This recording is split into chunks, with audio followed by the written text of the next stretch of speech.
दिघी पुणे महामार्गावर माणगाव जवळ निजामपूर रोड लगत खर्डी बुद्रुक हद्दीमध्ये रस्त्याच्या कडेला मोठा डोंगर खोदून प्रचंड प्रमाणात माती उत्खनन झाले आहे।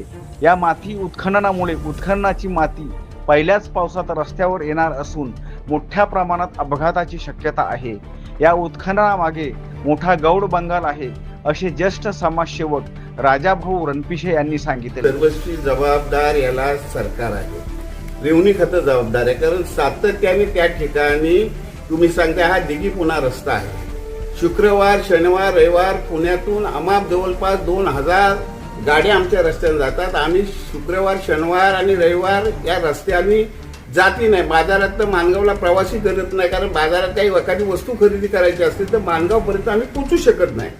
अशा परिस्थितीत ह्या भरावापासून बरंच काही नुकसान होणार आहे, कारण ती माती रस्त्यावर येणार आहे। पुणेवाल्यांना एकतर दारू पिऊन ड्रायव्हिंग करतात आणि मग ऍक्सिडेंट होतात आणि त्या ठिकाणी बरेच ऍक्सिडेंट झालेले आहेत। माझं म्हणणं अधिकारी लोकांनी याच्याकडे लक्ष दिलं पाहिजे। तर या अधिकारी लोक तिकडे लक्ष देत नाही। एखाद्या गरीबाने काय केलं तर तिथं ताबडतोब धावतात हे अधिकारी, आणि म्हणून याच्या मागे काहीतरी मोठा गोड बंगाल आहे। आम्हा पैसे अधिकारी घेत आहेत आणि ही कामं चाललेली आहे। कुठेतरी पत्रकारांनी याला वाचा फोडली पाहिजे, कारण पत्रकारच आता वाचा फोडू शकतो, कुठलाही पुढारी किंवा कुठला अधिकारी याच्यात